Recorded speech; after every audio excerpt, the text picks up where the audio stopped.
Welcome back, everyone. Hope you guys enjoyed your lunch. It's a nice time to communicate with colleagues and network around. We're moving on now to the afternoon session, and during the afternoon session, we have quite a number of items to cover. So we will be beginning with a keynote talk, and then we'll be moving on to a technical session. At the same time that the technical session will be running, we also will have a workshop that will run. So the technical session time will begin around 2:15, 2:30. At the same time, we have a workshop in a different room, H004, that will be running, and this will be given by Dr. Bilal Ali. But for the time being, we're going to be starting off with a keynote talk. The talk title will be is titled Transforming Wireless Networks and IoT Security with Generative AI at the Edge. And the keynote speaker will be Professor Mohammed Hussein Manshai.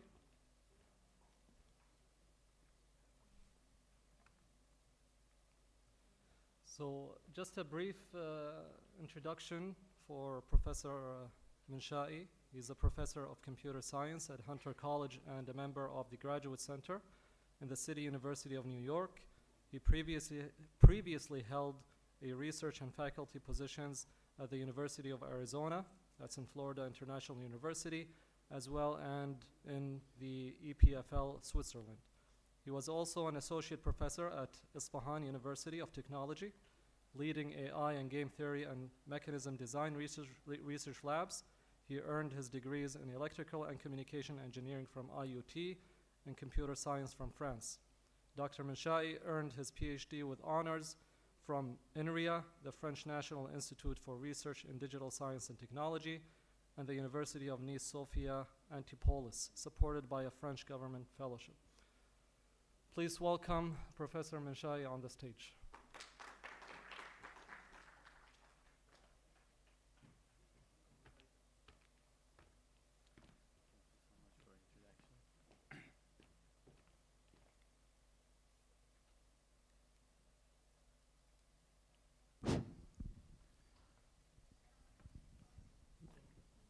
Where is the pointer? Yeah, it's with you.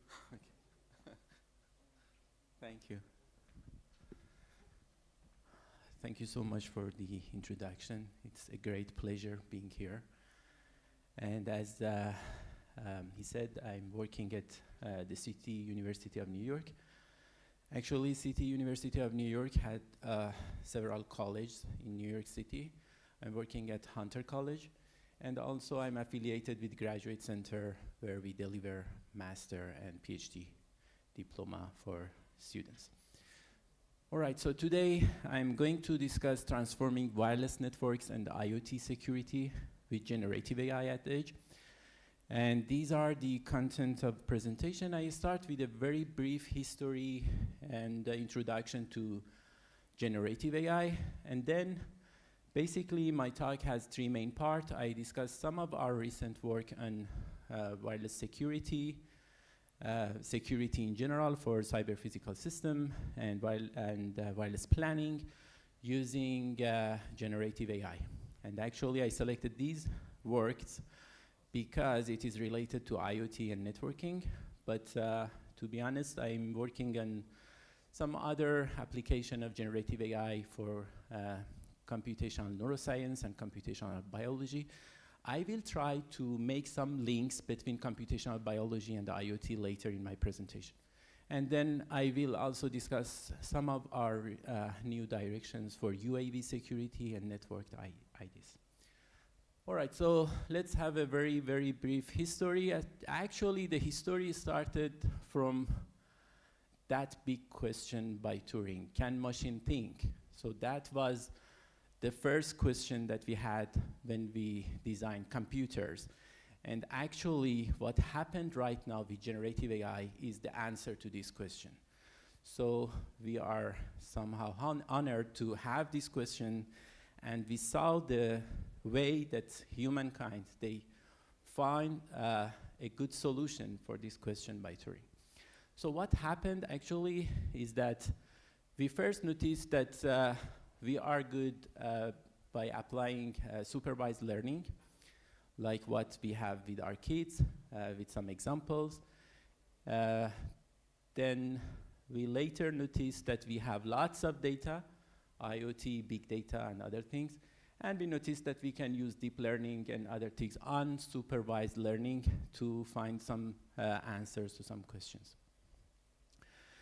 Then, in the meanwhile, we had this story of reinforcement learning, seeing something in the environment, have some actions, and see the result, reward, or punishment. So very brief story. I know most of these things you are familiar with that, but at this time, we wanted to ask what would be the next.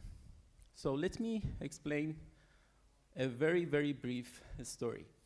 It was in 2017 that actually we started one AI center with my friend here, Dr. Almidi, actually, and I asked one of my PhD students to search and found, you know, you cannot find this slide anywhere else because we made it in 2017, and we checked who are the leaders of AI. At that time, we found these, you know, 6 people, and actually at the middle, you know, Hilton, the guy who got the Nobel Prize later. At that time, we never thought that this guy can get Nobel Prize. And you know that these are the, these are, I mean, Lucan, Hinton, and Bengio. They are the godfathers of AI. So I asked my PhD student to, actually she defended a few months ago, to find the leaders of AI. And that was the result. And actually, I made the slide again in 2020, that is 2017, you see. And then here, the one that we have right. I think you see the differences from, in just 5 years, from 184K citation to 917K citation just in 5 years. Maybe bigger than the citation of big university with all faculty members, you know. So at that time, I was talking with my PhD students to see what would be the future of AI. We found the leader, so I started looking what they are saying about the future of the AI. Probably you have heard about a big quote by Andrew Ng at Stanford. He said that AI is new electricity for the industry. But we found this one is very interesting. Jan Lucan, who is, you know, the leader for deep learning, at that time, 2017, he said that GAN, generative adversarial networks, is the most interesting idea in the last 10 years in machine learning. He's now in New York University, actually, and recently he said that it's better not to work on LLMs.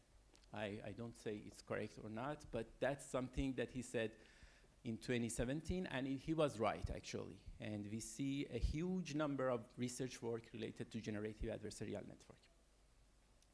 So let me explain what GAN is. Probably some of you are familiar. This slide is generated by one of the famous generators, ChatGPT.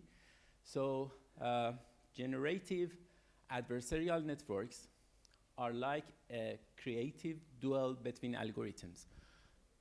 Actually, this is the new generation of AI where machines are trying to teach each other. So before, we tried to do supervised learning, we designed machine and tried to teach something to the machine, having some learning algorithm. But from the time that we have generative adversarial network, we have the machines talking to each other and teach to each other. One is learning, the other one is teaching, okay? So according to the definition, it's creative duel between algorithms, where the artist and critic are one and the same, pushing each other to create something entirely new. Let me explain with one example.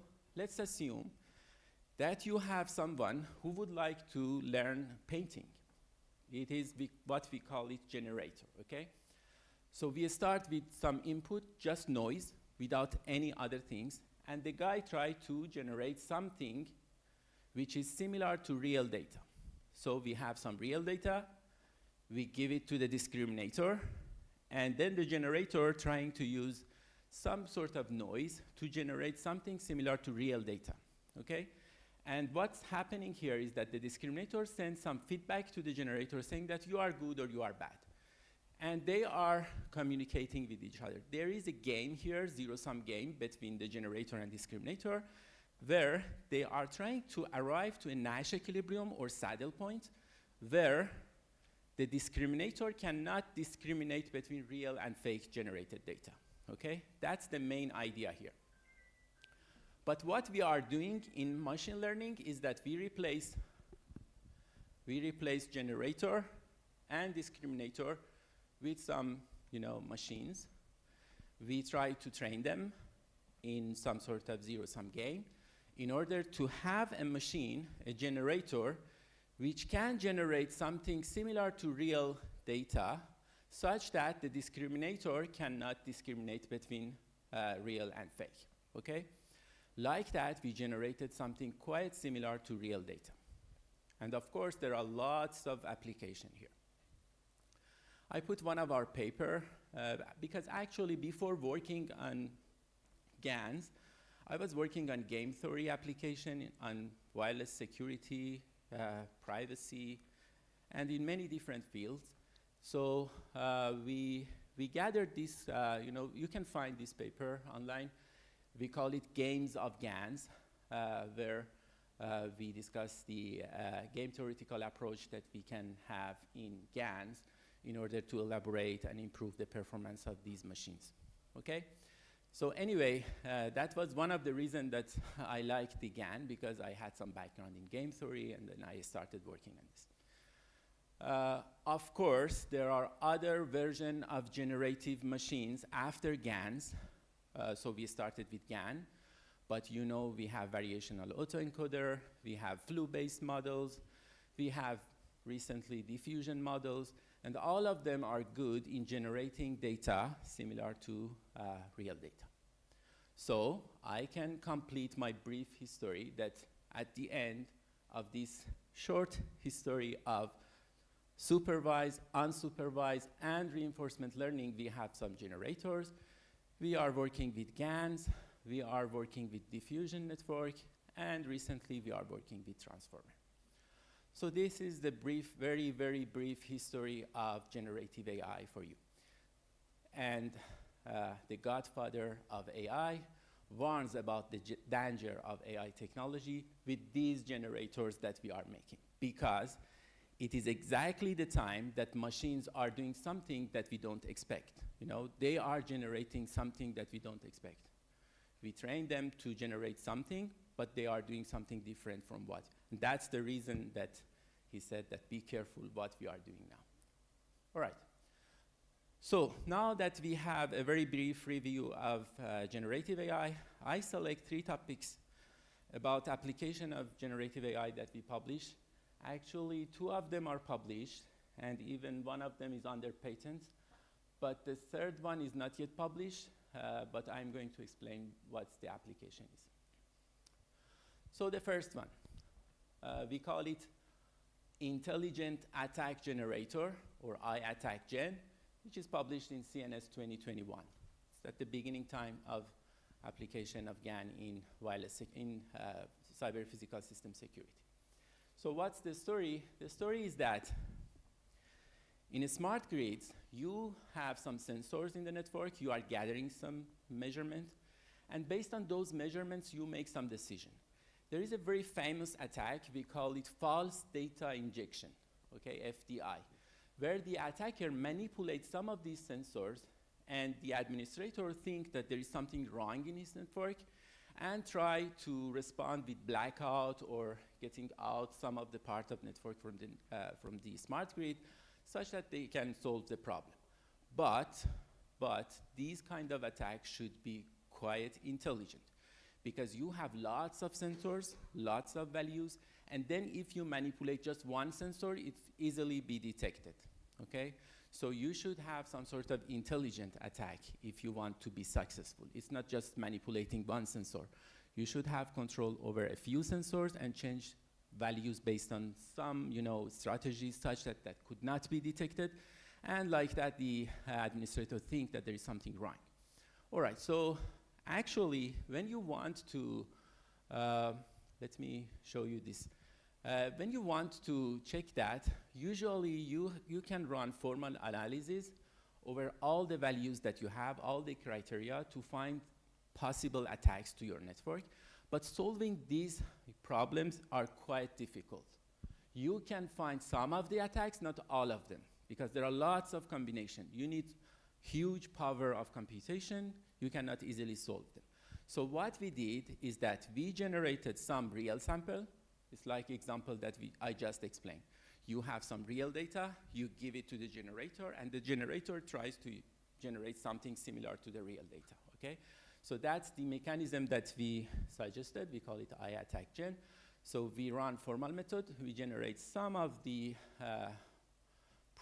formally proved threats. Then we run a generator model, a kind of GAN.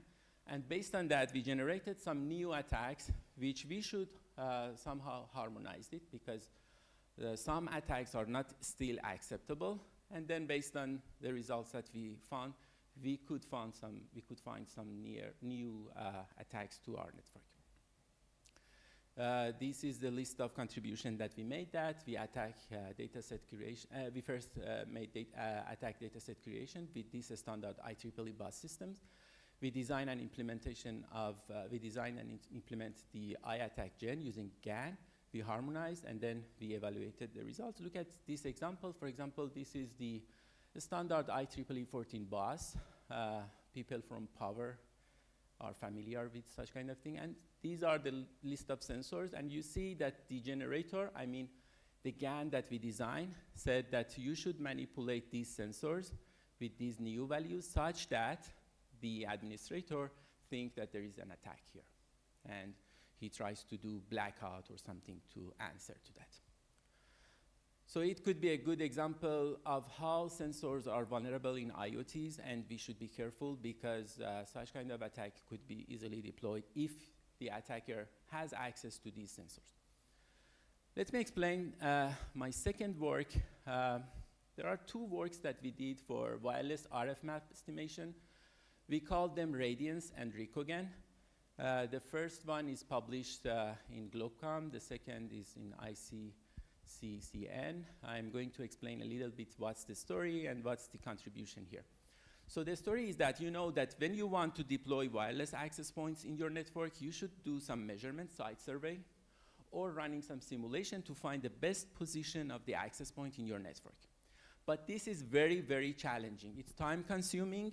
You need, manpower, getting around with different base stations in these devices that you see here, or running some simulation that cannot capture all the things that you have in your network. Moreover, in millimeter wave, and sub-terahertz frequency, it's also very challenging to find good data sets for such kind of measurement. So what was our suggestion? These are the challenges I just also listed here. So we suggested two approaches based on the GAN, that if you have some sort of measurement from your network, not all of the possible cases, then we give it to these machines, and these machines will help you to generate new samples for your RF measurement or heat map that you need. Okay, let me explain with a few examples. So this is the first one, Radiance, radio frequency adversarial deep learning inference for automated network coverage estimation. As I said, it's published in Globecom. So we designed this GAN. It's the new sort of GAN. That's very interesting. You see, it's like, when you ask a kid to paint something for you. So probably you just know the position of the base station. So you say that it should be here. You have some pattern of the number of antennas that you have in your network, so you give this pattern. So this is a new type of generator. It is not just getting the noise, it is getting not only the noise and some latent vector, which represent frequency actually here. We give some other parameters to the generator, and then the generator, given the samples that he had before in the discriminator, okay, he tries to generate something new corresponding to this. So I say that, okay, I have these samples for measurement. I need some new heat map. So this is a heat map. You have antenna here. You see the pattern of this is what we call it RF heat map. And then you say that I need a new map. I want to have base station here, not here. And then after some training, generator can generate something based on the input that I'm going to give to it. So this is the structure of the GAN, residual block that we are using, generator network and discriminator. You see some layers, the inputs I have mentioned here. You can have a look to the paper. But let me explain some of the results that was very interesting for us. It is again the case that we trained the machine for something and machine did something that we didn't expect. So in this case, for example, we had data for room 1, 2, you see, with these patterns. So this room is free, nothing inside.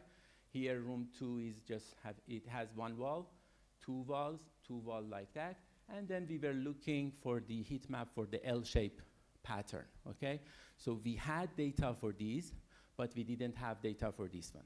So we trained our machine for that, and then later, we asked the machine to generate, these are synthetic samples and these are the real one. So we asked the machine to generate a heat map with base station here at 5 gigahertz, but the machine didn't see this L shape before, but he could successfully generate something that we expected. You see, these are synthetic, these are real. And you see for different examples. This is the task one. So train GAN with room 1 to 4 and generate RF maps for a new floor plan, L shape, and base station location for 4 to 4 UPA. And then here you see, we gave the pattern of 4 to 4, 6 to 6, 8 to 8, and 12 to 12 to the machine. And then I asked machine to generate something for 10 to 10, which machine didn't see it before. And then you see that he could successfully generate. You see the measurement that we did in paper and how we compared with real sample. We also extended our model to something we call it RICOGAN, a novel generation generative AI approach for synthesizing RF coverage map. It is published in this conference. But before doing that, I want to explain one short story again. So probably you have heard about computational thinking right now. Even in United States, in some schools, they are starting teaching that in middle school or high school. They ask a student to think computationally, okay? Have pattern recognition, abstraction, decomposition, pattern recognition, and algorithms solve their problem. And we have lots of computational science from computational biology, economics, finance, and all other things, more than 40 fields of running computation. And we see in one of them, which is computational biology, we also saw some Nobel Prize by interdisciplinary research between different departments, those who are running computer science things and those who are working in chemistry or physics department, and they got Nobel Prize. So one of the favorite things, one of the hobby that I have is the application of generative AI in cancer, okay, in computational biology. During the time that I was at the University of Arizona, I was working with the cancer center there, and there we designed something, we call it IP3G. I'm going to explain very briefly in just 1 minute, but you can see the paper later. So the story is that in cancer centers, they are running RNA sequencing from the cancer samples that they have, the tumor samples, and they have something they call it gene expression profile. So, you know, in each person you have 60K of gene, so they have a vector of gene for this cancer type, and they have something like 34 type of cancers, brain, lung, thyroid, colon, and other things. And these genes have some relation with type of cancer that you have, okay? So what we did, because running RNA sequencing and finding the gene expression profile from the samples is very challenging and expensive. So what we did is that we converted those samples to these images with some new approaches. We call it Deep Insight, and there is a new one, GenoMap. That's very, a key point in our contribution. We converted pure data to images because GANs are good with images, not with pure data. So we converted images to data to images, and we asked this new type of GAN, we call it IP3G, to generate something similar to the type of cancers that we have in our data set. The interesting point here is that machine didn't see anything about the label of the cancers. So we have in dataset 34 type of cancers, and the machine after training generates something similar for brain, something similar for lung and other things, okay? This is done with this Q network. We call it recognition network, because you see here, again, we have generator, discriminator, but we have another part, we call it Q network or recognition network. And this is done with some information theoretical approach. This is the structure of the generator. This is the structure of the discriminator. And this is the Q network that we have. And I apologize, Dr. Fulali, I have some equations here. So these are the equations, the new loss functions that we applied, because we didn't, that loss function, the original loss function didn't work with these machines. So we change it with something, we call it information maximization, which maximizes the information for the input of the generator and the output of the recognition network. Okay, why I said that? I said that because we noticed that in RF map, we also have some attributes. So think about cancer type here. So we have transmitter position, number of transmitter, center frequency. You can have labeled with different parameters in your data set for different heat map that you have, okay? So we retrain our machine with RF map with these attributes, and we ask the machine to find out the attributes unsupervisedly. Okay, he will notice that this attribute, for example, transmission position has effect on the position of the red point. He will detect it himself after some time of training. Or what is the impact of number of transmission and all other things. So machine, after some time, he will understand this, and he can generate something similar to that. Let me explain again with one example. So look at this. You have generator. We also extended the number of generator to get some better resolution. We have discriminator, which has discriminator and recognition network. And this is the information maximization that we are connecting recognition network to the generator. This is the structure of the discriminator, generator. And this is the simulation result, the performance evaluation that we did. Look at this. Look at these codes that you are seeing from 1 to 30. I don't explain this, just let's focus on this one. So after some times, the machine noticed that when I ask the machine to generate something with C equal 1, he should put the base station here. When I ask C equal 2, he put base station here. You know, this is automatically generated. These are all synthetic samples. And then the machine will detect that this code corresponds to, for example, position of the base station. Or this code is corresponding to frequency, or this code is corresponding to the number of array that you have in your antenna. All the things are trained unsupervised. I put a few more examples here for you, and also we asked this group to provide, we did all these things with MATLAB simulation to check the quality of the generated, but this one is with real Wi-Fi signals. In this pattern, you see, we have you can see, you can download this data set here, and then this data set is corresponding for this scenario. You have 6 classrooms with 1 corridor with these measurements you have here. And this is a sample example of RF map. And then later we could generate synthetic samples. And then, as I said, with different code, you can change the position and the power of the base station. Okay, and then the machine generates more and more sample for you to have better idea. All right, so the last example I want to explain is attack to machine learning. How much time I have? I think we start 10 minutes late, yeah? 5 more, okay, that's good. This is not yet published, but let me explain what's going on. So the story is that there are some spectrum which are shared between different protocols. For example, in new generation of cellular network, we have some frequency which are shared between LTE, 5G and you know, they even sometimes radars, they are using the same frequency. So there is this trend that you train the machine to detect the protocol first, and then later decode the signal, okay? These are a class of machines that we say signal classifier or protocol classifier, that they are, even for modulation, you detect the modulation first and then decode it. You notice that this is QPSK modulation and then decode it. So we wanted to attack such kind of classifiers. How it is working?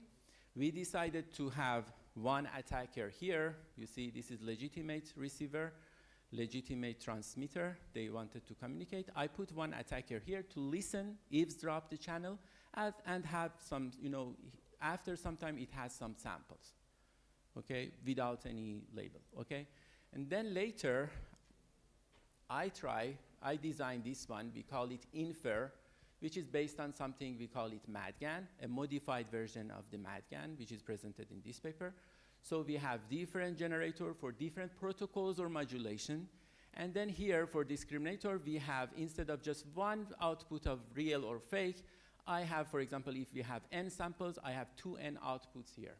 And again, we played with the equation of loss function and other things. I didn't put it here to avoid equation, complex, it's very complex.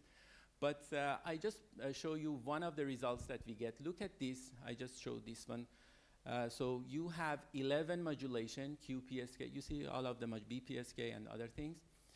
And you see the number of epochs that I trained my machine. And then my machine could generate, after something like 200 epochs, he can generate something that can successfully deceive the receiver. So all the samples that now is generated for example, BPSK are fake, but machine will think that these are real BPSK, okay? Or I have results for LTE, Wi-Fi, and 5G. We did measurement, and then we also generated samples similar to real sample, like that the classifier cannot detect whether these are real or not. Like that, this is some sort of targeted attack to the receiver that try to categorize these type of signals. All right, as I said, this work is still under review.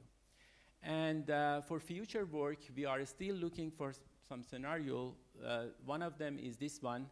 So here in the left side, you have one animation, doesn't show up here, but the story is that there is jammer in some network where you want to gather data from some mobile nodes, and then you are looking to find the best pattern of movement and stopping in different area to gather the data, given that there is a jammer there. So this is the algorithm that we designed, okay? And we are working on that, and we want to extend this. Actually, this is still under review again, but we are going, this show up, yeah? Let me see if I can, yeah.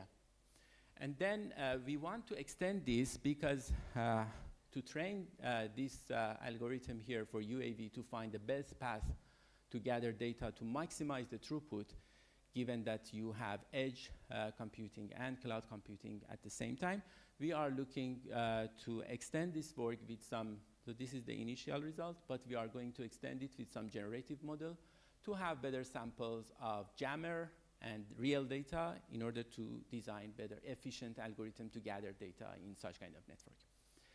And another thing that we are working on that is that, as I told you, in cancer and even in RF map generator, we are working with images. So we are thinking to convert data that we have to images with different approaches, because generative models are much more better and efficient when we have images. So we are extending our work. For example, the eye attack gen, remember the sensor attack that we have in cyber physical system? We are trying to extend this with some images, and actually we started that to have this multimodal extension. You see, this is one signature of attack, which is converted to image with some algorithm similar to Deep Insight. And then we want to extend the attack signatures with GAN or diffusion networks such that we can better train our intrusion detection system against possible attacks in our network. All right, so thank you so much for your attention. I tried to give you a broad picture of generative model and how we applied in different contexts. I hope it was helpful for you. Thank you so much.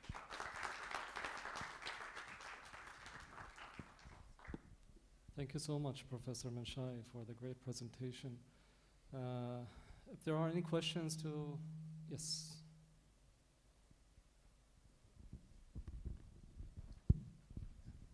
Thank you so much, Professor, for a wonderful presentation. And I have two questions related to GAN on medical imaging.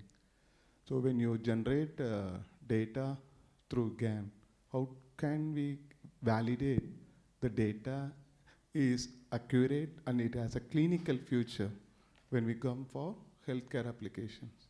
Yeah, very good question. And basically the main challenge that we had during all work that we did, actually I had a few backup slides. I can discuss this with you, but it takes so much time, but I will give you just one example because there are lots of approach to test, you know, but I give you one of the way that we did it. For example, in medical image, which is very important, we put aside some of our real samples that we knew the class of those samples. And we did all the things with those real samples, and we generated some fake and synthetic samples. Then, in one approach we did, we trained another machine, a completely new machine, to classify the samples, but we trained that machine with the fake samples, not with real samples. And then we test that machine with the real samples that have never been shown to the machines before, and the results were quite successful. We showed that but there are different, I agree with you, and even with the cancer center, right now we are running something because all the things that I explained here was for bulk cell, but new technology that they have in some cancer center in the United States, they are working in single cell. So instead of running bulk cell RNA sequencing, they focus on a single cell. And right now we generated some new gene expression profile for single cell, and that is the main question that we are trying. So for example, in that case, we select based on, we should have some supervised, you know, some expert, a human here. So people from biological department, they come, they provide consulting saying that, okay, these samples that you are making they make sense or not, okay? And I agree with you, this is the main challenge that we have. But if you want, we can discuss offline more with other approaches to test the quality of the data. Yeah. Thank you, Professor. And my last question, how do we handle the data bias?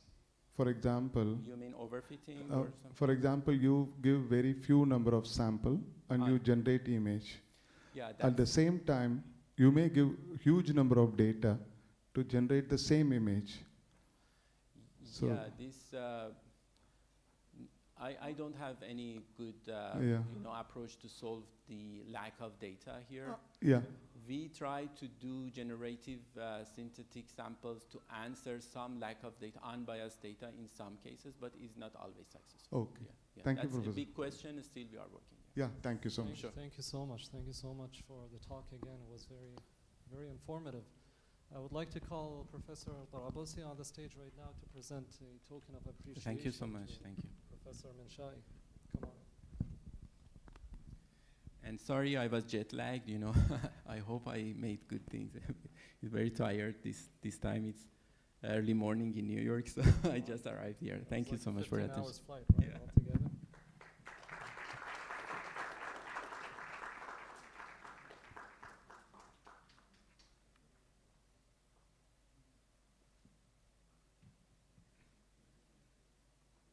Thank you again, Professor. So now we'll begin our technical session for the afternoon, and we've got a very interesting topics that will be covered. We have 3 in-person presentations, and then we have 2 online presentations as well.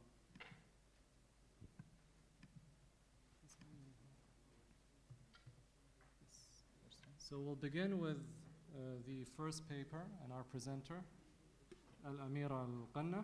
She's from Texas A&M, and she will be presenting the paper titled Training Efficiency of DDQN-based multi-level inverter control, the influence of reward function penalty teams. Please welcome her on the stage. Thank you.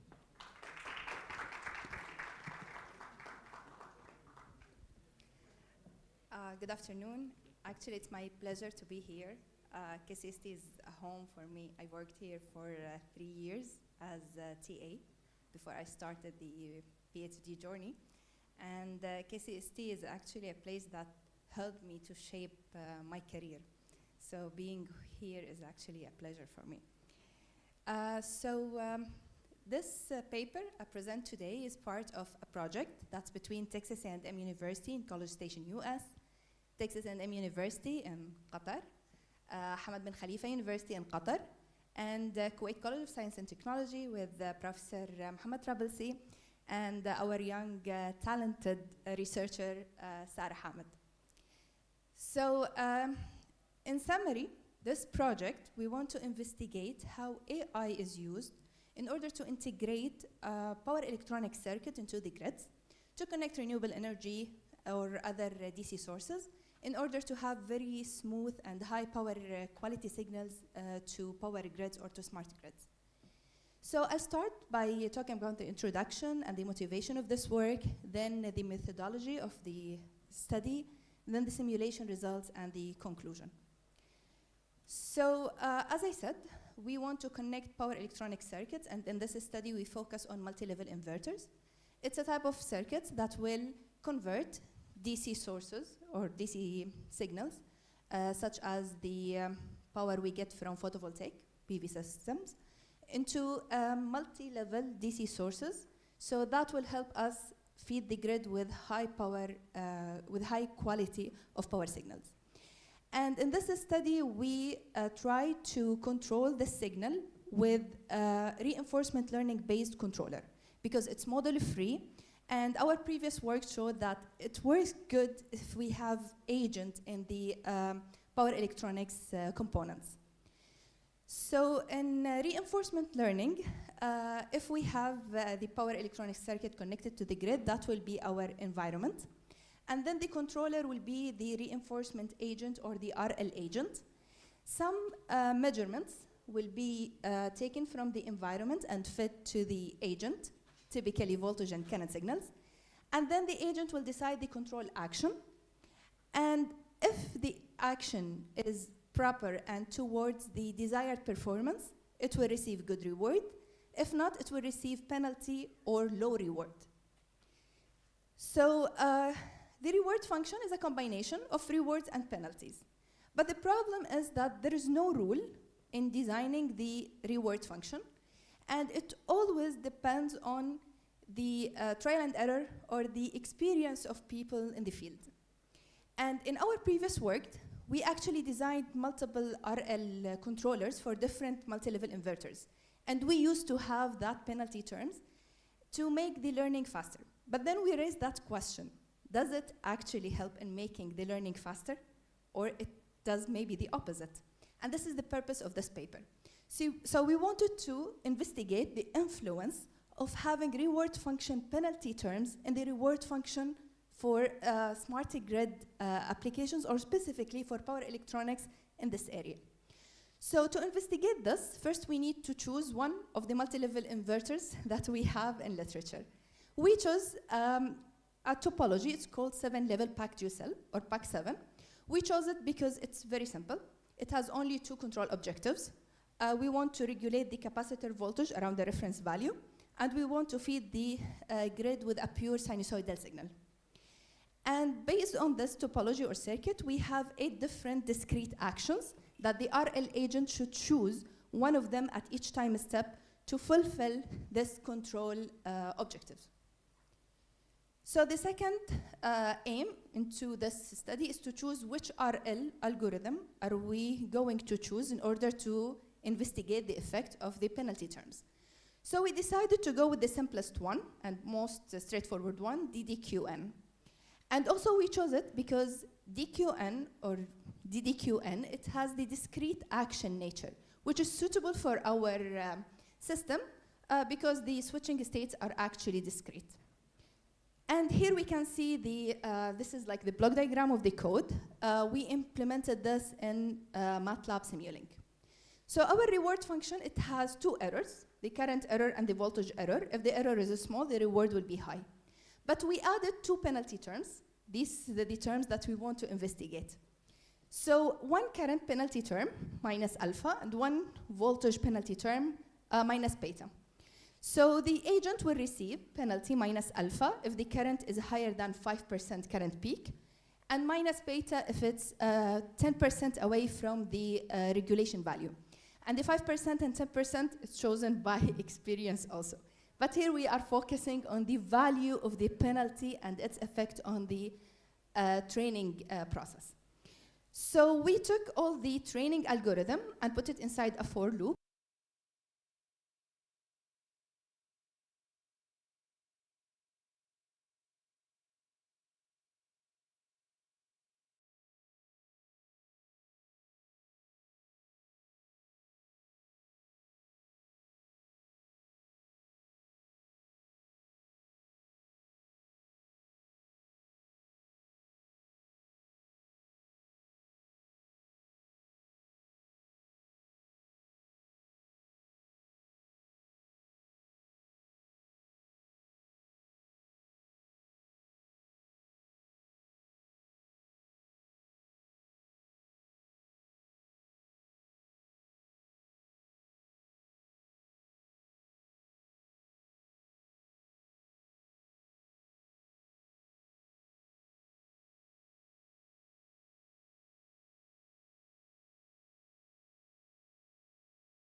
their presentation.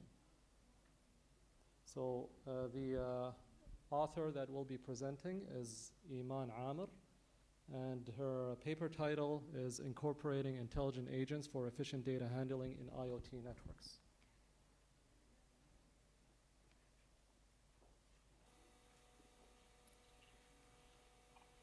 بسم الله الرحمن الرحيم والصلاة والسلام على رسولنا الأمين. Esteemed organizers, respected audience, Assalamu alaikum. I am delighted to be here today, and I would like to thank the hosts for the opportunity to speak at this conference. Today, I will present the theme of incorporating intelligent agents for efficient data handling in IoT networks. So, let's dive in. Motivation, problematic. Each of us has heard of smart home, smart farm, smart health. So what do they have in common?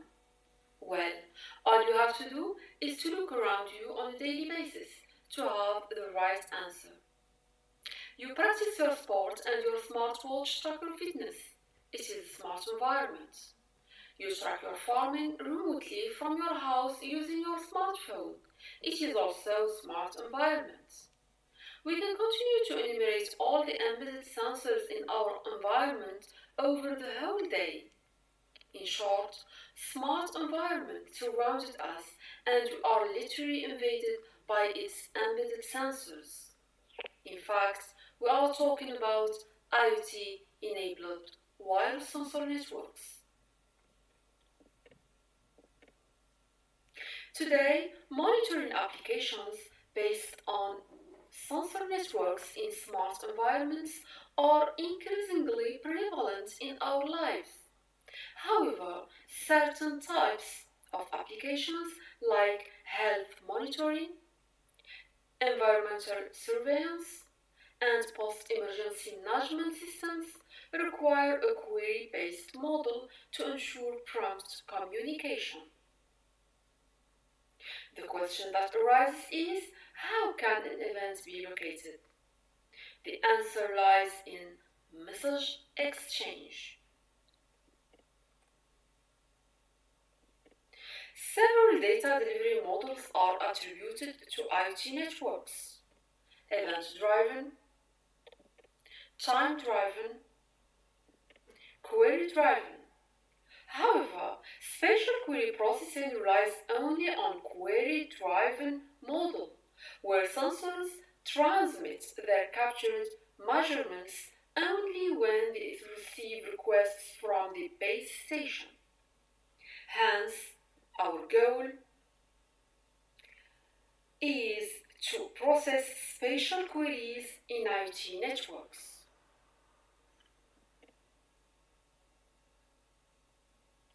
Spatial queries in IoT-enabled wireless sensor networks. What is spatial queries?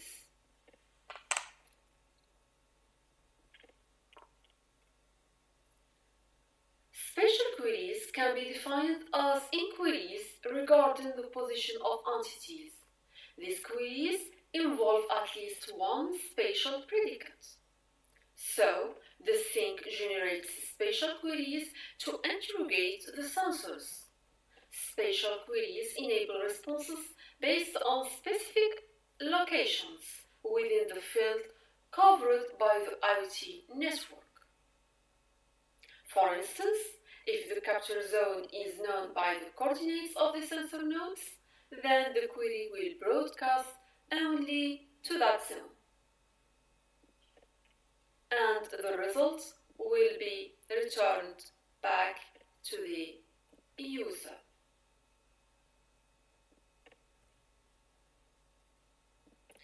To facilitate the processing of spatial queries in IoT networks, Professor Ron Elidio Silva proposes breaking down the processing into a set of steps as illustrated in this figure. First, pre-processing, forwarding, dissemination,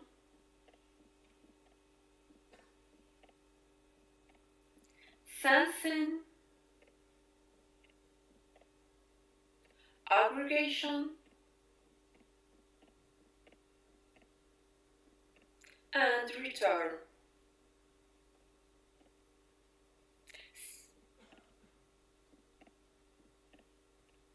There is three types of queries: network-based messages, SQL-based messages, and intelligent agent-based messages, which we proposed for spatial query processing.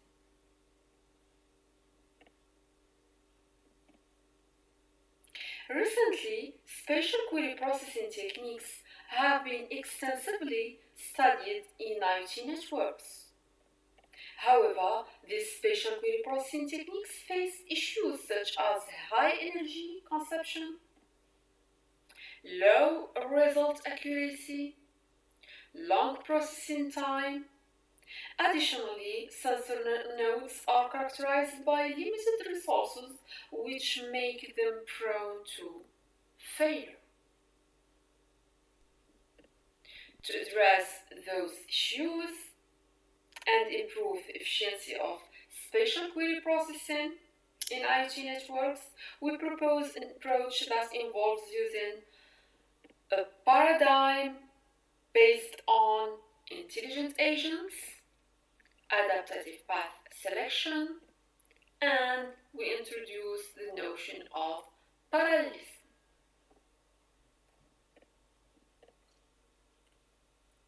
To enhance window query type, IoT spatial query processing efficiency, we present IAPSQP, Intelligent Agent-Based Parallel Spatial Query Processing, which introduces advanced learning and reasoning capabilities. Our intelligent agent architecture consists of 4 key components: knowledge base, learning module, coordination protocol, decision engine. So, what is a learning module? Q learning.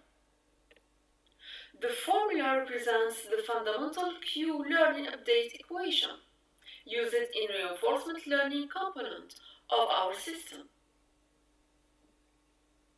Eta is the learning rate, sigma is the discount factor, and R is the reward function.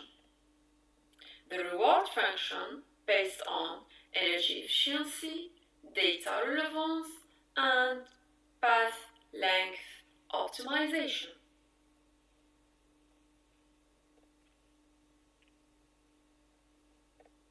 The research methodology, we have several phases.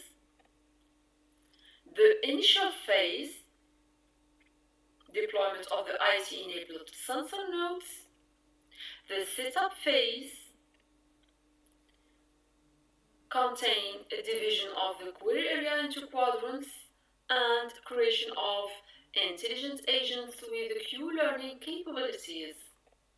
For the query forwarding phase, the parallel dispatching of agents to each quadrant, and the spatial query processing phase incorporates adaptive path selection using reinforcement learning, semantic filtering for data reduction, and we test the query. If it is not completed, we return to the processing phase. Else, we go to the query result phase and return the consolidated results to the sink.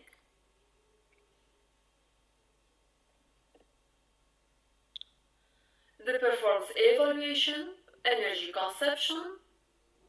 Our protocol achieves 35% reduction in energy consumption compared to the IWQE. And for the query accuracy, AIPSQP achieves 99.1% accuracy versus for IWQE. And for the query latency, our protocol achieves up to 63% latency reduction when varying node count, and up to 71% latency reduction in larger query areas. At the end of this study, the key achievements can be summarized as follows.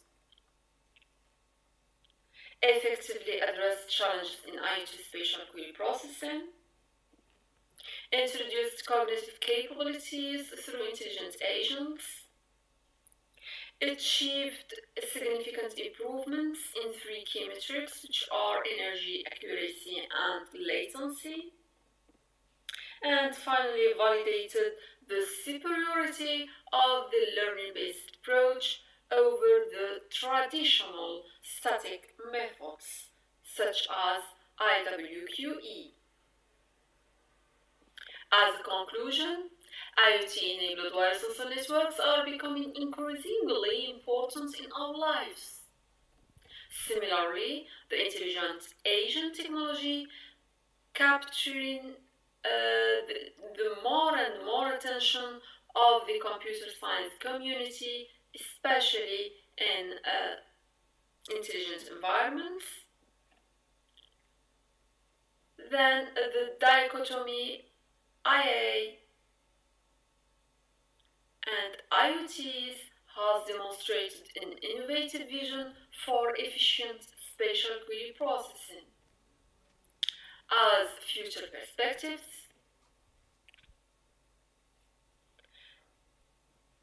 first, the expansion of other spatial query types.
Go ahead, please, Doctor.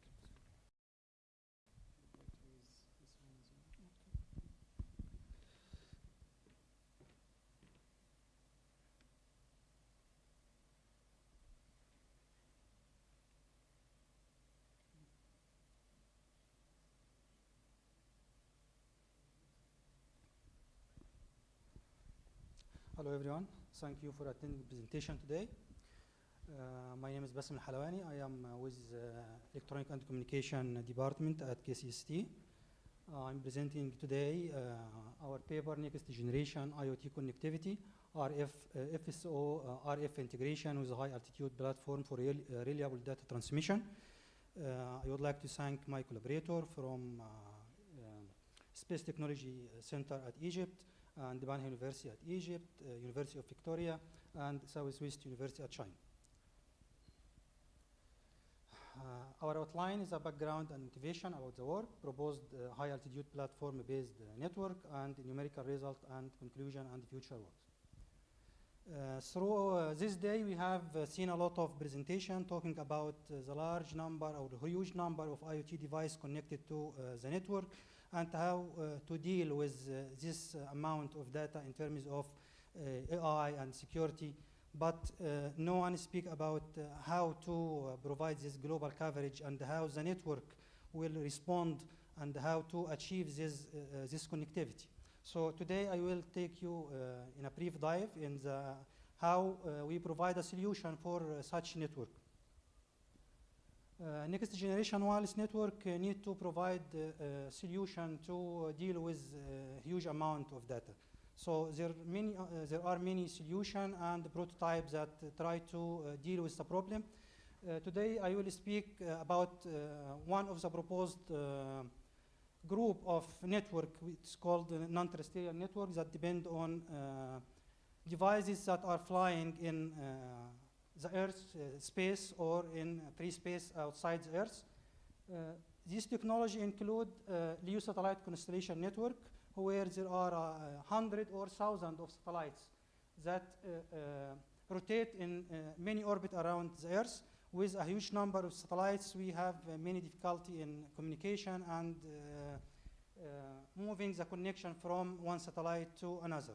Another example of such NTN network or non-terrestrial network is low-altitude platforms such as drones, but this has a lot of limitation in terms of the lifetime of the battery of the drones, so it can help as a temporary solution for the global coverage in certain small area, of course. The third option is the high-altitude platform, HAPS. This solution constitutes of a lot of platforms that can fly in the Earth's atmosphere for a certain amount of time. There are many prototypes now that can fly over multiple months. Today we will try to propose a solution for global coverage based on high-altitude platform. These are examples of the current prototype in different countries related to HAPS. The first one is the Sun Glider at Japan, is a property of SoftBank. It consists of a huge wing that carry solar cells that can keep the drone rotating in around certain area for around 1 month. Also, there are tries at United States. NASA has provided Helios. It is some similar design. It depends on the same concept, rotating around a circular area for some period of time, maybe months or two. Also, there are tries to use balloons. Balloons can provide more efficient flying time. It can stay for longer time because it can hover at the same position. This will be more advantage in terms of stability of the communication with IoT device on the ground. So today, we are trying to propose a system for using such a hub platform. Okay, all of these hub platform till now depend on radio frequency in the license band. We make communication with the ground station or with the IoT device on the ground using radio frequency signals, which is a license band, and we must pay for this communication if you want to communicate with the IoT device. So the cost for transmitting 1 bit in such non-terrestrial network, including satellite, including low-altitude platform or high-altitude platform, is still high. We need to achieve a global coverage in addition to low cost for communication. So radio frequency or RF signal is not enough to solve this problem. So we need another solution with HAPS. The proposed solution is using another type of signals, which is a free space optical signal. It is some sort of a laser communication, but it has some limitation. It can give us a lot of capacity. We can send a lot of data from transmitter to receiver using optical signals in the free space. This is different from optical fiber communication. Optical fiber communication, we need to extend optical fiber cable between the transmitter and receiver. But here in free space optical, we can send the laser signal directly in the free space. So we have a lot of bandwidth. It is not chargeable. We don't pay money for sending data through RF because it is not licensed spectrum. But there is a limitation, of course. Everything has its pros and cons. The disadvantage of using free space optical communication is that we need to have some sort of accurate alignment between transmitter and receiver. The existence of misalignment lead to degradation of the communication between transmitter and receiver. Also, it can be affected by turbulence in the free space. It can be affected by dust particle. It can be affected by fog. So we need to solve the problem of global coverage. We need to have low-cost transmission, and at the same time, we need to have a stable communication that provides a global coverage.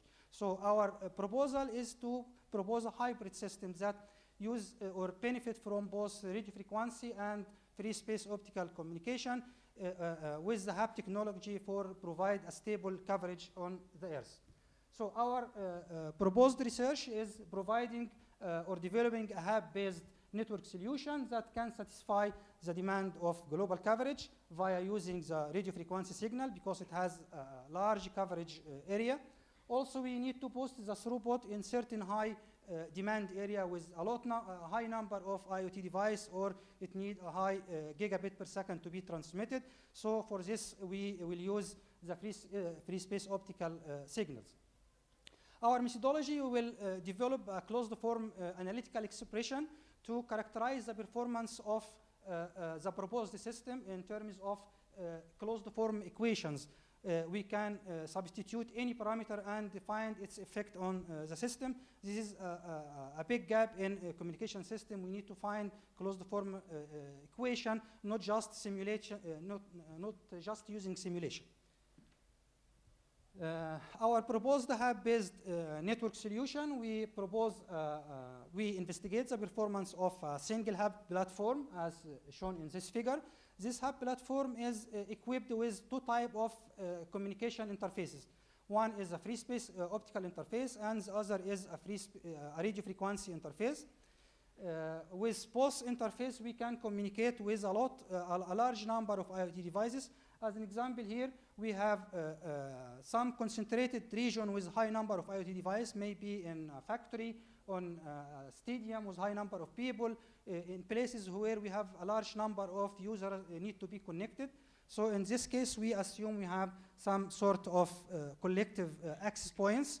This access point can communicate with its surrounding IoT device, while we may have also some IoT device that at remote position or rural positions that we have a low number of IoT devices in such area. So we have multiple access points with certain diameter, can communicate with its nearest IoT device through the free space optical communication links. And the HAB can communicate with the remote IoT devices through the radio frequency signals to provide a global coverage for the area. In urban hotspot where a large number of IoT devices, the HAB can communicate through the free space optical communication link with the HAB, while the IoT device can communicate through the radio frequency to the access points. While in the remote region, it depends only, IoT devices only depend on radio frequency communication. So in this case, through this design, we can achieve both global connectivity and global coverage, and at the same time, we can give the IoT device the ability to transmit a large number of data through the access point through the free space optical link. In our network operation, we give priority to data transmission to the access point through the free space optical link, since it serves a large number of devices around it. When the access point achieve a good communication with the access point, there is a good communication between the HAB and the access point, we use the free space optical link. But also we assume that the access point can communicate with the hub through radio frequency signal, because as we said in the beginning, the free space optical link can be interrupted due fog, due turbulence, so we need to have another backup for the access point. We use a hard switching mechanism. It's a very simple hard switching mechanism. If the quality of the communication between the hub and the access point is below certain threshold through the free space optical link, the access point directly transfers its communication to use radio frequency signals. We give equal priority to the number of deploying access point, so the hub can distribute its communication power to the large number of access points in the vicinity or in the coverage of the hub. We derive unified analytical expression for one of the most important metrics for the communication network, which is the ergodic capacity. The ergodic capacity is the achievable capacity of the network, but average over all the possible fading channel distributions that can exist. So we have here two types of channels, the free space optical channels, and you assume it follow a gamma-gamma fading distribution, and the Raytian fading channel for the RF signal. So taking those into consideration, we derive closed form expression for the achievable ergodic capacity of the system.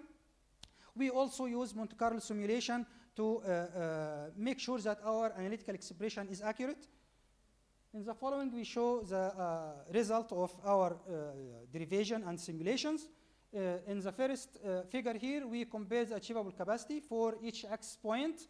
We deploy, in this scenario, we deployed 5 access points under the coverage of the hub, and a large number of IoT devices is deployed near the access point and in the remote areas. In this figure, we can compare three curves. The first one is the red one, which show us the achievable ergodic capacity for each access point as a function of the transmit power of the high altitude platform.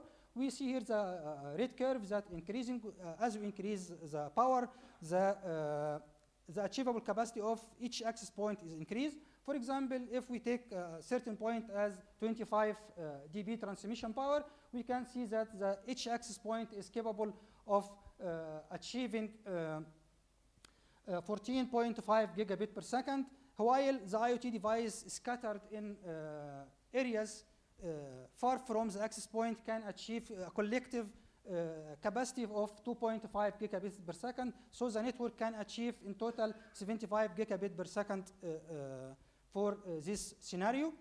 We also compare the RF only scenario where we only use RF signal, there is no free space optical signal. We can see that the whole number of IoT devices can achieve 8 gigabit per second. There's a very large difference between the combination of radio frequency and free space optical systems. To test the scalability of our system, if we increase the number of access points deployed under the coverage of the hub system, we assume that we increase the number of hubs from 1 to 10, and we can see that the proposed system can achieve, if we deploy 1 access point with the hub power, we can achieve more than 25 gigabit per second for 1 access point.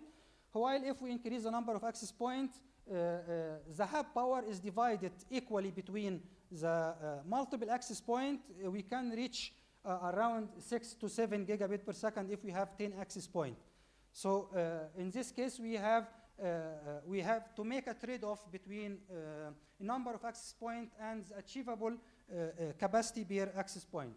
At the same time, we can see that the remote IoT devices also is affected. If we increase the number of access points, we see here that using only RF, the green curve, we have around 6 gigabit per second if we have 1 access point. If we increase the access point, we have around 0.2 gigabit per second for the whole number of IoT devices. This because of entanglement between the radio frequency and the free space optical communication in the proposed system. What about the limitation of such a system? We, from the beginning, said that free space optical have some limitation, and this limitation usually is expressed in terms of the misalignment error. If we have, we can characterize misalignment between the transmitter, the hub, and the receivers at the access point using certain parameter or coefficient. It's called the misalignment coefficient, epsilon. When epsilon equal to, for example, 5, this means that we have near perfect alignment between transmitter and receiver. In this case, we have a good ergodic capacity achieved for the system. If this number, the epsilon, is become 2 or 1, we have misalignment error. The free space optical communication can't be achieved perfectly, and the ergodic capacity achieved for the system is reduced, as we see here for epsilon equal 2 and epsilon equal to 1.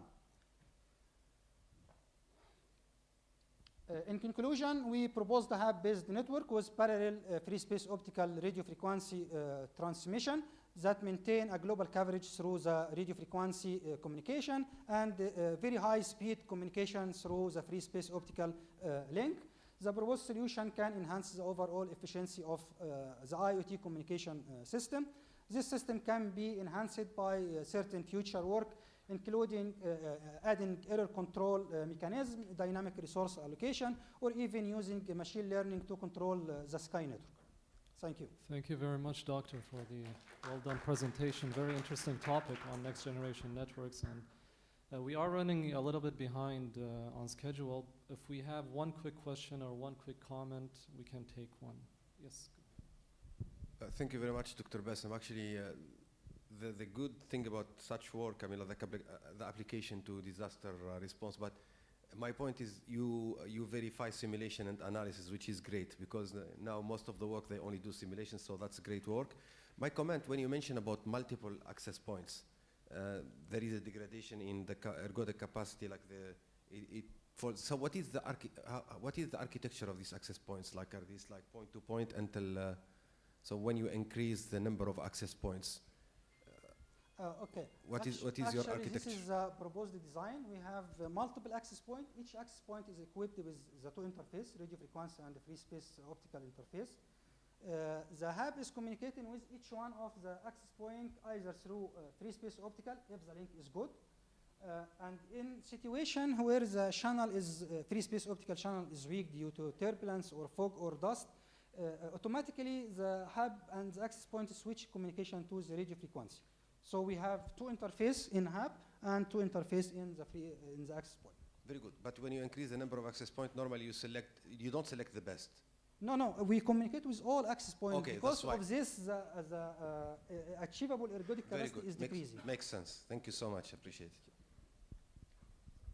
Thank you so much again, Doctor. Now we'll be moving on to the next presentation. It's going to be again a recording, so it's an online presentation. And it will be delivered by Ahmed Sagar. And the title of the paper is Enabling Low-Cost Access to Weather Satellite Imaging, a Ground Station Solution for IoT Applications. Ahmed is also available online. We found the problem. We have muted our mic right here, so if you have any questions right after the presentation, just let me know so that I unmute the mic. Good evening, everyone. I am Ahmed Sakr, Space Technology Center, Cairo, Egypt. And it's an honor to be here today at Kuwait College of Science and Technology Conference. I'd like to begin by thanking the organizers for giving us the opportunity to present our research paper, Enabling Low-Cost Access to Weather Satellite Imaging, a Ground Station Solution for IoT Applications, which was published as part of this conference. This paper is a result of collaboration with my colleagues who worked with me on this project, Dr. Rami Sami, Engineer Mohammed Hassan, Engineer Hassan Ahmed, and Dr. Ahmed El-Halawani. Their contributions throughout the research process were valuable and played a key role in the success of this work. In this study, a low-cost, portable, and readily deployable ground station is designed and implemented to receive signals from weather satellites in VHF band. The ground station combines open-source software and commercial hardware to receive and handle satellite imagery.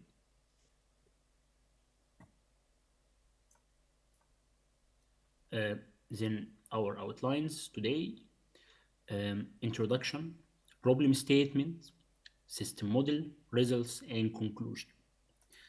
Then let's start with our introduction. Satellites play a critical role in collecting weather data due to their unique global coverage. And there are two different operational orbits for weather satellites, geostationary orbits and LEO orbits, low Earth orbits. Now 19 at 800 kilometers above the Earth's surface is a polar LEO satellite. The Polar Operational Environmental Satellites series, operated by National Oceanic and Atmospheric Administration (NOAA), serves as a primary source of accurate environmental data for research and weather monitoring. NOAA satellites were chosen based on our system's hardware capability and its ability to work in VHF band. NOAA satellites are equipped with advanced, very high resolution radiometers which capture images across multiple spectral bands. These images are then transmitted to ground station via automatic picture transmission signals. Then let's talk about Internet of Things. The rapid expansion of Internet of Things IoT devices in sectors such as agriculture, urban infrastructure, and environmental monitoring has reshaped the way real-time data is captured and utilized. Devices such as smart irrigation controllers, soil sensors, traffic systems, and air quality monitors rely on timely localized data to enable autonomous decision making. Now, let's discuss our problem statement. The challenge of limited access to real-time satellite imagery due to high operational costs and technical complexities associated with ground station infrastructure. Then, our methodology, development of a low-cost portable ground station to receive signals from weather satellites, integrating affordable commercial hardware with open source software for a practical solution. Let's move on to system configuration. The ground station consists of a Yagi-Uda antenna in VHF band, a Hacker F receiver, and a portable computer and a set of cables. We utilize the Hacker F receiver due to its wide operating frequency band from 1 MHz to 6 GHz and lower receiving sensitivity, which making it well suited for NOAA APT signal reception. We also utilized a 5-element Yagi-Uda antenna operating in the 135 to 139 MHz frequency range, and it provides a maximum gain of 9.5 dBi at 137 MHz, effectively directing the RF signal to SDR receiver. The ground station also integrates open source software, including SDR Sharp for signal processing, WX2 image for NOAA image decoding, and Orbitron for satellite tracking. These tools are combined with hardware setup enable efficient NOAA satellite data acquisition and analysis. Additionally, the ground station configuration is highly flexible and can be easily adapted to support other satellite missions. The portable computer runs the software to control receiver, process received signal, and generate the final data. Results. Case study, NOAA 19 satellite data reception. Here are step-by-step pseudocode used for link budget calculations in STK, including orbital parameters of NOAA 19 satellite and radio frequency parameters for receiving ground station and satellites. A link budget is crucial for computing the efficiency and reliability of satellite communication system, as it evaluates the received signal power.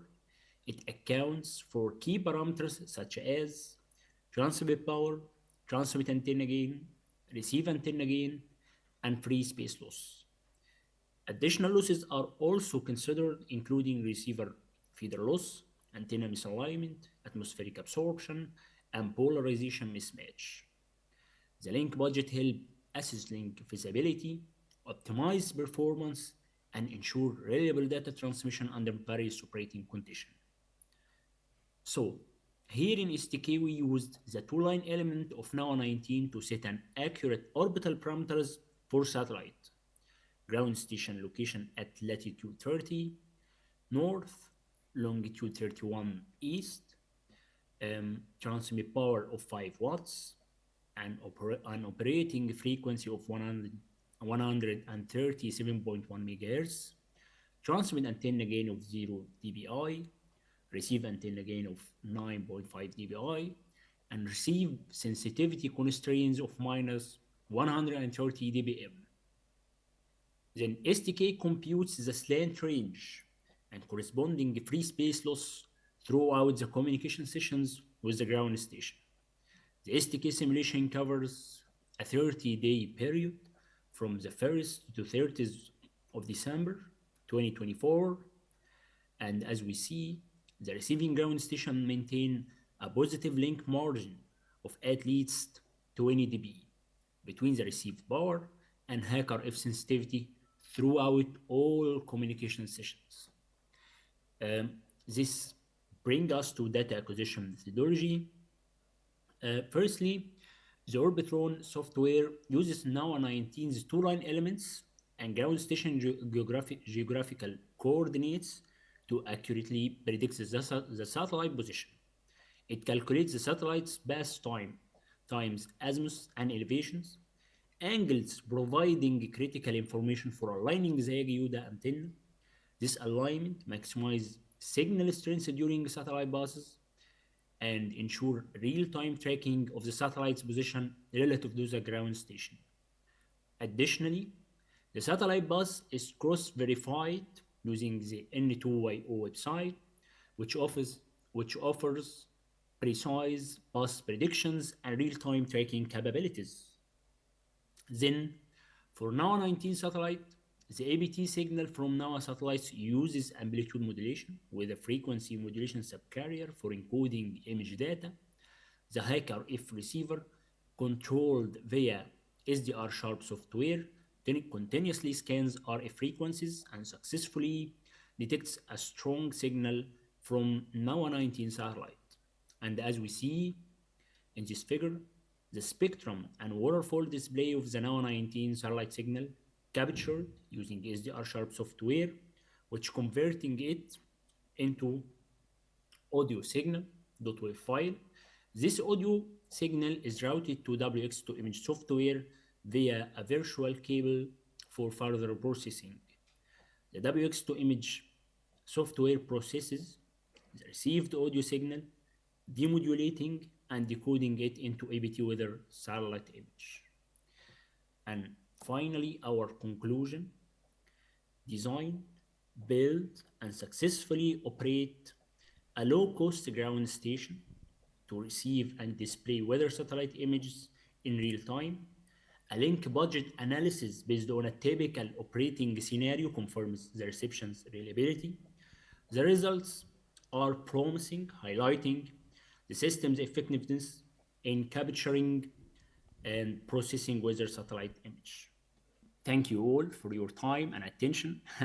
It was a pleasure speaking with you today, and I wish you all the best in your future. Thank you, and any question? All right, so Ahmed is online. He'll be able to answer any questions that you may have. Any questions to Ahmed? Dr. Bassem, you want to ask your colleague a question?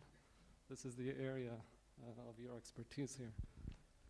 I guess we'll move on then to the last presentation for this technical session. And it will be presented by Dr. Shandika. The paper title is A Study of GOMP-Based Signal Detection and Spatial Modulation MIMO IoT Systems. Please welcome Dr. Shandika on the stage.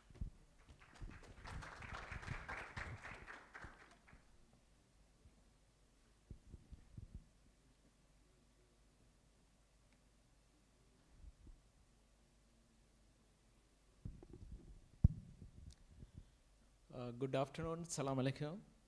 Thank you for the opportunity.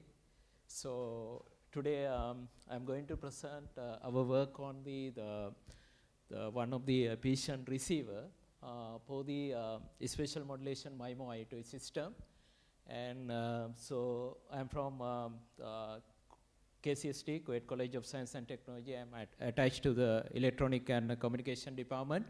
And this work was done in collaboratively with Mr. Tuakaran Markandu from the University of Maratua from Sri Lanka. So, so this is a brief outline of the today's presentation. So let me start with the brief introduction to the spatial multiplexing and spatial modulation and our problems, so we address in this paper. So then I will also briefly present the related work on the application of the compressive sensing detection on the spatial modulation MIMO IoT system. So then the system model followed by the proposed receiver scheme. So then of course I will present some the results that we have obtained for the proposed receiver scheme, and finally, so let me wind it up with some concluding remarks. So, as you probably aware of, like MIMO, multiple input and multiple output, the technology has been an integral component of the most of the commercial wireless communication system, starting from 3G, 4G, and of course in the 5G. So particularly like the massive MIMO system, so where we use the hundred of antenna elements, particularly at the base station transmitter, so has been a key enabler, right? So in 5G, and so we believe that it would be the key enabling technology in the beyond 5G system as well. So, but the one of the problem or the challenge, so that may be associated with the traditional MIMO communication system. So you need to use the separate active RF chain for each antenna element. So, and each antenna element may associate with the multiple of the devices, the circuits. So RF synthesizers, like the multiplexers, and of course the power amplifiers, right? Which consume the significant the power, right? So and on the other hand, so if you consider the IoT devices, usually operated with the battery power, right? So and of course these devices has a limited the power. So therefore the traditional MIMO, the technology may not be very appealing for the application of the IoT network. So then so recently, so we have the spatial modulation, so which is one of the very the efficient, of course the low the complexity the modulation technique. So they receive the considerable attention in the recent literature, right? So in contrast to the traditional the MIMO systems, in the spatial modulation, so we use only the single active antenna elements. So this actually may lead to the higher the energy efficiency. So and maybe the very attractive for the application of the energy limited the system, such as IoT systems. So then so in this figure you can see that this figure depicts actually the basic notion of the spatial modulator. So the information sequence, binary information sequence obtained from the binary source. So we split it into the block of this number of bits. So and then you have the spatial mapper. So which is split this block of the log to the base 2 of nt plus log to the base 2 of m the bits into the two subblocks. So and the first subblock, so which consists of the log to the base 2 of nt bits will be fed into the antenna selector. So of course this block of bits, block of bits will select the one antenna out of the total of nt antennas. So then if you consider the lower branch, so which you have the log to the base 2 of n, the subblock of bits. So we feed it to the traditional carrier modulator. So where we use actually the, for example, M-array QM or the MPSK modulation scheme preferably, right? So basically, so we represent the log to the base 2 of m bits using the M-array, the symbol. Okay, so this symbol will be transmitted through the active antenna element which has been already selected by the antenna selector. So this is a basic notion of the spatial modulation. So you can see that the number of bits so that you can transmit through the spatial modulation based system is equal to the log to the base 2 of nt plus log to the base 2 of m. So if you want to increase the number of bits per each use of the channel, of course you have the two options, like you can either increase the order of the modulator, so or you can increase the number of antennas. So but benefits of the spatial modulation, so they do not come without any challenges. So one of the key challenges that you can face with the spatial modulation is the complicity in the receiver. Because so now you need to detect not only the transmitted the symbol, but also you need to detect the active antenna the index, right? So this is this poses the challenges at the receiver, but fortunately, so your transmitted signal vector so is very sparse because most of the elements in the transmitted signal vector is 0. Except the symbol that you transmitted through the active antenna element.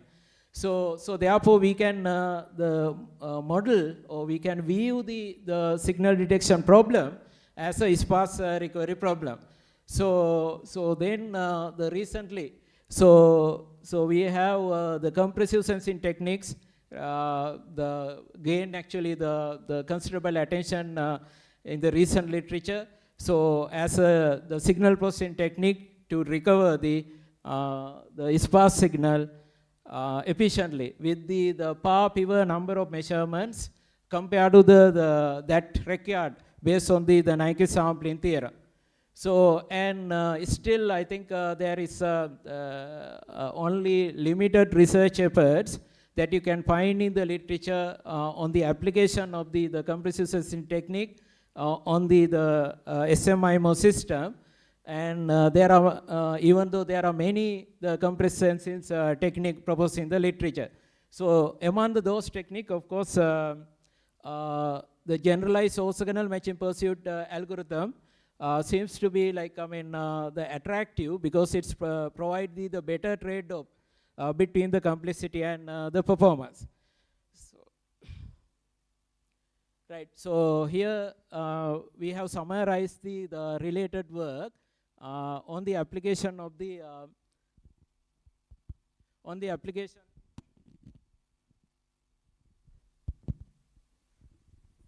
It's okay, I think it's loud enough. So, yeah. Yes. Thank you. Yeah.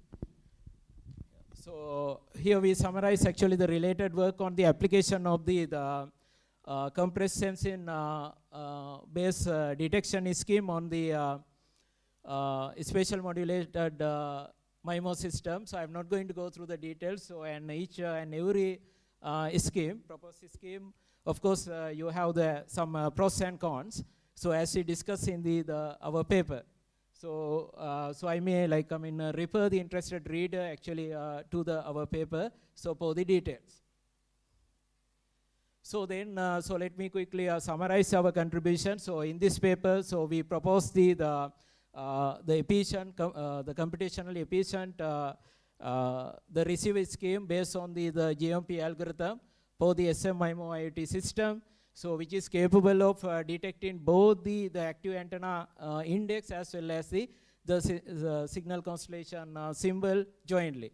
So and we investigate actually the performance of our proposed scheme extensively using the simulation. So in this case, we focus on the two performance measures.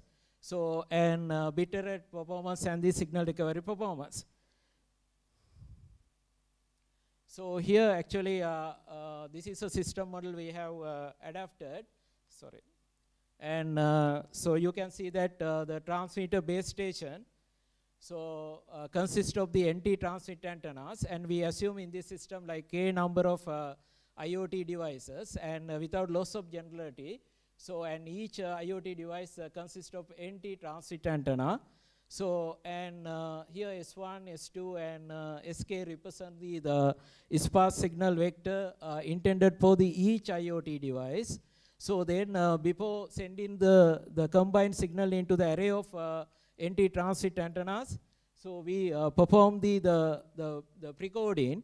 So basically your transmitted signal so will be the linear combination of these sparse signal vectors intended for the different IoT devices. Of course, like weighted by the precoding, corresponding precoding matrices. All right. So then, so you can see here, as I said earlier, so this is the signal vector, special modulator signal vector intended for the user I. So you can see that so the spatial nature of this signal vector, only the symbol corresponding to the active antenna element is of course having the non-zero. The amplitude, all other signals equal to the 0. So as I said, so therefore we can view our problem of signal detection as the sparse recovery, the problem. And here we represent actually this equation, the transmitted signal, which is a linear combination of the vectors, transmitted signal vectors intended for the different users. Right. So and I skip the details of the channel model. So and so here the I represent actually the receive signal at the ith IoT device, so which is given as HI, which is the MIMO channel matrix, and this is a transmitted vector plus the noise vector. So and this is actually with the help of the precoding. So with the help of the precoding, we can completely remove the multi-user interference. So and so now the YI, so you can see that. So now we have actually only the signal vector, spatial signal vector intended for the user I. So therefore, with the help of the transmitter precoding, we can completely get rid of the multi-user interference. But one of the limitation of our work, so we assume that the perfect channel state information available at the transmitter side. So of course, so we are exploring how to relax this the requirement in our future work. So here actually we present the proposed receiver algorithm. So I'm not going to go into the much details because we adapt the GMP algorithm in our the framework, so our system model. So but just to highlight the key the points. So input to the GMP algorithm here is why I represent the receive signal vector, and this is equivalent the channel matrix H hat I, so which is actually the product of the precoding matrix and the actual channel matrix HI. So then S represent the number of indices for each selection, each iteration. So we select actually the S number of columns which best match with this product. So basically the inner product between the equivalent channel model and the residual vector. So, and K represent the sparsity. Sparsity, the represent the number of non-zero element in the your transited signal vector. So then, so let me move to the results, right? So, and as I said, so in this case, we evaluate the performance of our proposed the receiver scheme in terms of the two performance measures. So first one is bit error performance, and then percentage of successful signal recovery. And this table summarizes the some of the key the simulation parameters. For example, number of transmitted antennas, so we set to the 32, and number of transit antenna allocated for each IoT device, so we set to the 4, and receive antennas is equal to 22, and the number of IoT devices in the system is 8. So and so we keep it the modulation scheme to the for the low order, so the 4 array QAM. So and right. So in this figure, so we compare the bit rate performance obtained for our proposed GMP-based algorithm. Against see the traditional or the conventional compressive sensing algorithm. So you can clearly see that, like the GMP, our proposed algorithm, so the offers the comparable performance with the COSAM, which is one of the promising the compressive sense based algorithm. So, but our proposed algorithm, so proposed receiver scheme, so slightly outperforms in the low signal noise ratio. So, and the proposed scheme, of course, like clearly outperforms the other two algorithms, right? So OMP and the block OMP, which is a variant of the original OMP algorithm. So, and the reason for actually the improved performance in our the receiver scheme, because we use actually the multiple indices, right? So which may the help to actually obtain the optimal solution. So and yeah, so the COSAM, of course, like we observe that offering actually the better or the improved performance compared to the our algorithm in the high signal noise ratio. So then in this figure, so we investigate the performance of course the successful signal recovery performance of the different algorithm. So and so similar to the bit rate performance, you can see that our proposed algorithm based on the GOMP so shows the similar trend, right? So similar trend in terms of the successful signal recovery. So with the COSAM, of course, the very comparable performance. And in this case, actually, we consider the two different values for the S, right? So the number of indices we consider for the each iteration. But we can clearly see that our proposed scheme outperforms the other two the schemes, right? In terms of the successful signal recovery performance as well. And even though we haven't shown the results here, so based on our the results presented in the paper, so we have observed that our proposed scheme has the past the convergence compared to the all other schemes. So and so this this could be actually considered as like very the interesting point, because so it our proposed scheme may be highly attractive for the time sensitive or the time critical applications.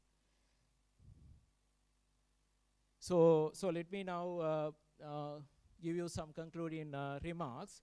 So in this paper, we propose the low complexity and the efficient the receive algorithm so for the SM MIMO IoT system.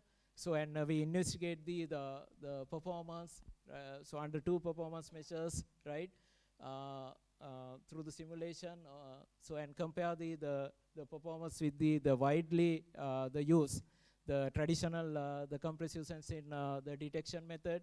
And the performance of our proposed scheme is like comparable with the COSAM the algorithm, and clearly outperforms the other the traditional algorithms such as the OMP and the block OMP. So so as I said earlier, like so since our algorithm shows the past convergence, right? So it may be very appealing for the time sensitive application. And also we believe that the combination of the spatial modulation at the transmitter side and the compressive sensing the detection at the receiver side. So the offers actually the very the viable solution for the application of the IoT networks. So especially like operate in the mesh topology, right? So where like the each node need to send this communicate with the many the multiple of the nodes. So and per the research include, as I said, one of the limitation of our work is like we have assumed that the perfect channel state information at the transmitter side. So we need to relax that requirement. So because it may not be very practical. So we are currently investigate actually how to relax that the requirement of the perfect channel state information at the receiver. And of course, if you can incorporate the machine learning. So for example, the deep learning also into the receiver, so it would be more attractive. So and here the list of the references. So and interested readers, so we would refer to the reference number 8 for the details of the original GMP algorithm. So and thank you very much for the listening to my presentation. So and also thank you very much for all the organizers of the conference for giving me this opportunity. Yeah, if you have any questions, so please let me know. Thank you so much, Doctor, for the presentation. I think we have time for maybe 10 to 15 questions. Huh? Of course, yes.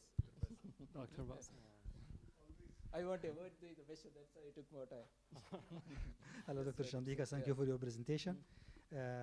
You are working in spatial modulation. I think you already presented another paper in spatial modulation last conference, right? Yeah, yeah. Okay, actually, I have this is an extension of the last. Yeah. You talked about antenna selection here. How you select specific antenna for certain transmission? It is an optimization problem? It carries certain information also transmitted with antenna index? Yeah, actually, when you consider the antenna selection, so it can be done in the two steps. First, like so you select the group of the antenna allocated for the each IoT device, right? So suppose like you have the NT number of antennas, so we can group it into the like the K's, the sub arrays, the K is like number of devices, IoT devices, or the receivers, right? Okay. So that could be based on the maybe the channel measurements, of course the kind of application and resource requirement. So then the second step, of course, like how to select the one antenna among that subgroup. That could be based on the actually your block of the bit that you feed it to the antenna selector. So yeah. Okay, can we use some sort of machine learning algorithm to select the best antenna, maybe algorithm like multi-element bandit or DQ network or something like this? Yeah, I think so, right? So, but I have seen some work actually, they try to use actually the deep learning based the algorithm to support with the antenna selection. So, but I am not sure about the performance they have achieved. So, but probably actually the pre-coding. So definitely we can use the machine learning to improve the performance. Okay, my last questions. Sorry. Yes, I forgot. But it's still, let me still answer.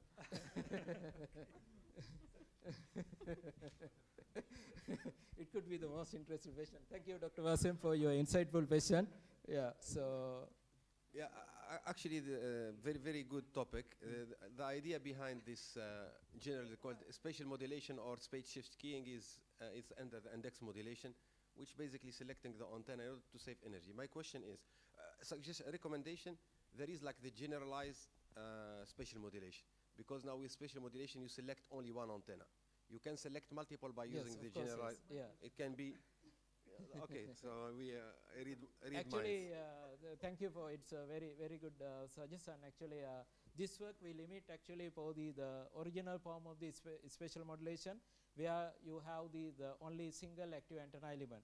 But as you correctly highlighted, so in the generalized spatial modulation, so you have the flexibility for selecting actually the multiple, active antenna elements. Yes. My question now, when you talk about 22 antennas, transmit antennas, obviously this is not a practical IoT case. Are you considering distributed antennas in your system model? Yeah, that is also possible, but you know, like still you can have the large number of antennas as long as you keep the number of active antenna elements to minimum, because so then you don't have to keep multiple RF chain installed in the same device, because so you can switch RF antennas based on the selected the antenna, right? Indeed, Yeah. but if these antenna are within the same device, Yeah. and you are not using like high frequency, most likely this antenna will experience the same channel conditions. So probably your system will work better in distributed MIMO or distributed, and this will need some type of coordination. But certainly this is a really interesting topic. So thank you very much for your insightful comment. Yes, you are correct. Of course, one of the assumption that you have made for the compressive sensing for the spatial the recovery. So incoherence is one of the important properties. So in order to improve the incoherence, so of course you need to consider the distance between the multiple antenna elements. So as you said, if you can have the distributed antenna system, of course it will definitely help for the spatial recovery. Yes. Yeah. Thank you. Yeah. Thank you, Dr. Shandika. That was close to 10 questions, right? So I wasn't wrong when I said 10 to 15 questions. Before we conclude the session, I'd like to invite all the speakers or all the presenters at the same time, Dr. Shandika, Dr. Bassem, as well as Amira on the stage for the presentation of the certificates. Professor Tarabusi, would you please join us to hand out the certificates?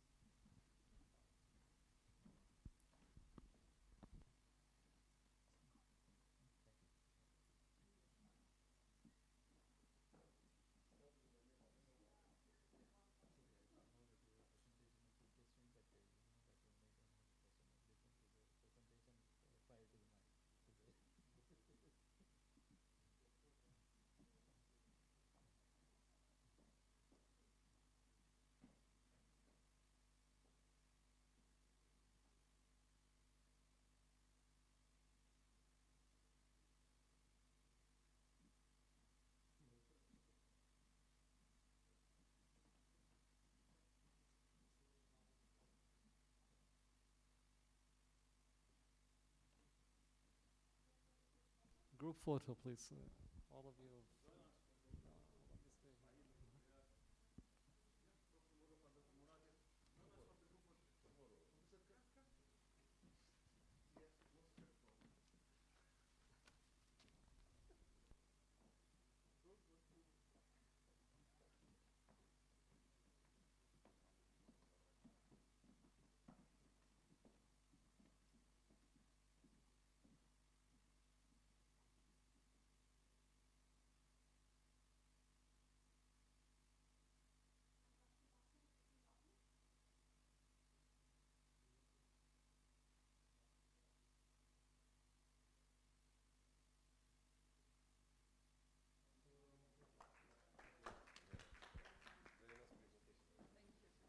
So this concludes the technical session. We do have one more session that is left, but it's not right now. It's actually at 4:30.